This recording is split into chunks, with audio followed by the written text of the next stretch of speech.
Hi everyone, and welcome to our first episode in the What's in the Bag series that we are recording. The purpose of this is to go through and show what is in our tournament bag. So for those of you who don't know me, I'm Emma. I'm Michael, and I'm the tournament player in question. So this came up with a discussion that we were having around dice. So talking about the different kinds of dice that are available and what dice people take to tournaments. So a question came to us around how would we feel if somebody refused to play against a player using a certain kind of dice. So then we had a discussion around what dice, how we include that in our tournament pack and then what we need to have for that. So that's where this came from. So do you want to open your bag and show us what dice are in there? Sure. So, when I go to a tournament, I bring 3 sets of dice. The first are my primary use dice. These dice are our objective skewer dice. I've got about 30 of these standard. They're 16mm dice. They replace the 6 with the OBSEC logo.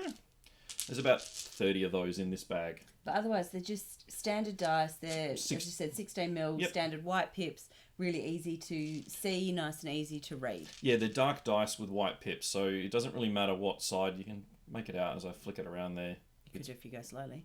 It's pretty easy to see exactly what's on that, and they're not super reflective, so even in poor light, they're pretty easy to read. Now, the second set of dice that I will bring, other than these, are some store opening dice that I picked up from a Games Workshop store here in Australia from the Mount Gravatt Championship store. Now, these are the store founding dice when I open a Games Workshop store. The reason I bring these is primarily as wound markers because they are quite unique. They're not the same as anything that I typically roll. Which means they're not likely to get confused or mistaken. Exactly. So these replace the 6 with a skull, which you can see there. They're square edge 16mm dice. They're a little bit harder to read, partly because they've decided to put these circles around the pips, which can make it a little bit tricky on the eyes. But I have these as a fallback if I need to roll more dice than I've got in the primary bag and in the secondary bag, which I'll show in a second.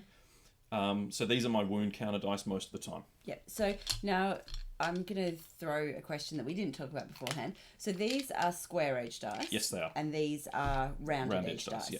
Now, you will generally prefer to play with rounded edge dice. Yeah, I feel like they roll better on the table. I know a lot of players swear by the casino style dice with square edges. The problem with those on the surfaces that we tend to play on, they don't tend to roll as well, whereas on the felt surfaces with square edges, you can get that sort of bounce happening with the way the tables are made at a casino. You don't really want them bouncing across a 6-foot table with miniatures. No, and when we do have dice bouncing across tables, this is why we often come home with a tub full of dice. Yeah, because they end up across the room. Because they can, people look for them, and if it's not something special. So with something like this, you can easily tell when it's not full. Yep. Because obviously there's one missing. But if you've got a bag like this, it's not so easy to tell. So if one has bounced off, it's very easy to go home without it.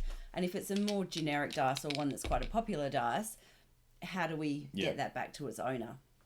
Yeah. So the last set of dice that goes in my bag are one of the standard... I don't know if Games Workshop still sell these little cubes. They used to at one point. They're very generic though. So, I mean, I know you can pick these up from places like Good Games most or toy stores and that sort of thing. So these are 12mm standard pip dice. These are black. There are a couple of white ones in here because clearly I've lost a few black over the years and replaced them with white ones. So they're black with white pips. Or white with black pips. Or white with black pips. And there's 36 of them in that. I think this one is 20 dice in total. And then, like I said, I've got another 30 in the bag. So between all 3, I've probably got about 90 dice that come with me to a tournament. Okay, so why do you bring these ones to a tournament? So these are my fallback dice if I run out of these. Most of the games I've been playing, I tend to make sure whatever's in this bag represents the vast majority of anything I should ever need to roll. So for my Harlequin army I've been playing recently, when I get a squad that charges into combat, each model has 5 attacks, but because I've got 3 different weapon types, the most dice I roll at any given time is 25. There's 30 dice in here, so that covers that. That's the most dice I should have to roll at any given moment. My 3 Haywire bike squads roll 3 dice, 1 per bike, so the maximum I'll ever get there is 18 shots. Again, I've got more than that in here. These are a fallback in case something really strange happens. For example, I've got 4 units in combat at the same time, and my opponent and I agree that I can roll it all simultaneously just to try and speed the game up because he can't interrupt, for example. It doesn't happen very often, but they're a fallback that I have. If I absolutely need more dice, I've got another set there. I think they're also a fallback because we do, for all of our events, we both players have to agree to anything non-standard being used. Yeah, absolutely. And I've never had anyone complain about my OBSEC dice. No. But at the same time, if someone does, I know I've got enough in here to cater for it. Now, there are times, though, because theme dice are really cool. They are. They're awesome. So you've got Eldar dice, don't you? I've got a number of different dice from over the years. I've got I'm fairly sure I've bought some of these, but I can't quite remember what they were. So over the years, Games Workshop have released a wide array of different custom dice. We might put some in the screen here. And aren't they lovely? And if we didn't, well, there you go. Use your imagination.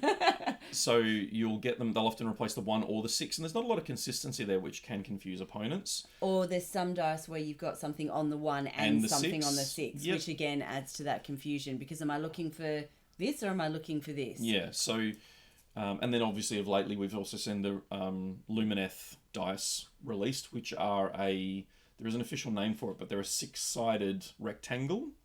Yeah, I think they're an 8-sided rectangle technically. They would be an 8-sided rectangle, but I'm just calling them the rune dice. Yeah, again, we'll have a photo on the screen for you now. They have caused a bit of controversy in the community, because they could potentially be hard to read. They could be quite. They're not going to bounce so much. They're just going to roll and potentially take out models and whatnot. So you definitely, if you're going to use them, you're definitely going to want a dice tray of some kind.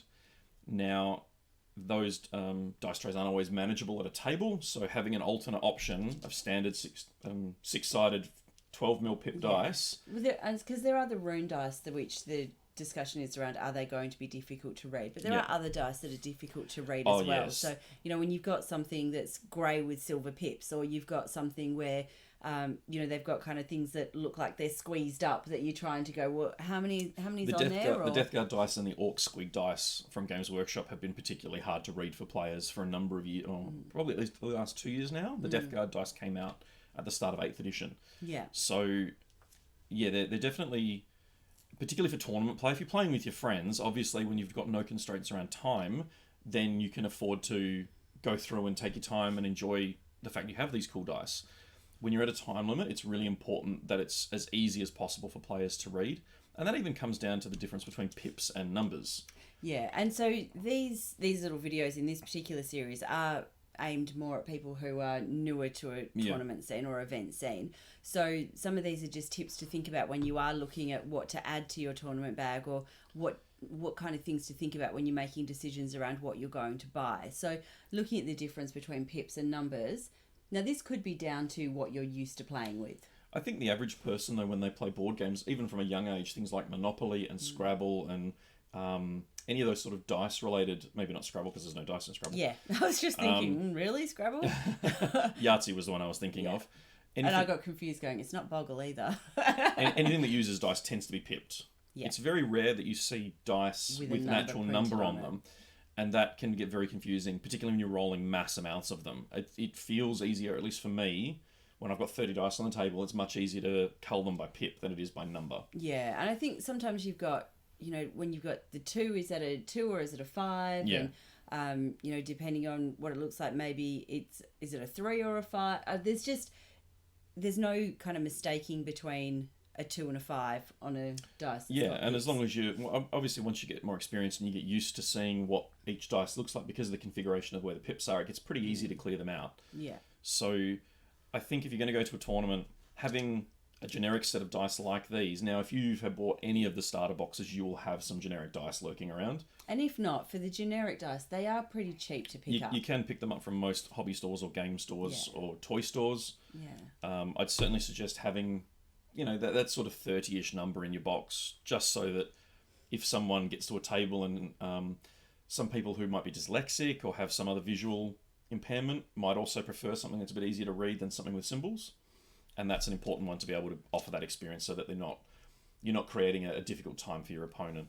I think as well, so this was one of the conversations that we had around the rune dice and around them being easily identifiable, is so one, you want to make sure that everything you do is really clearly visible for your opponent, because you don't want to bring in any situation where there could be potential for confusion, or potential for things to be misunderstood.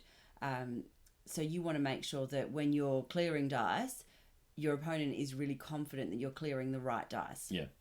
You also want to make sure that it can happen really nice and quickly. So at an event, there's a time restraint. Whereas, as you said, when you're playing with a friend, you don't have that. So it's when you've got the pips that make it nice and easy, you can clear nice and quickly. You don't want to be spending 5 minutes going, okay, there's a 1 there and there's a... and you need to be able to move as quickly as possible so that you're using your time for actual play rather than looking at your dice. One of the worst sets of dice I have seen at a tournament is Roman numerals.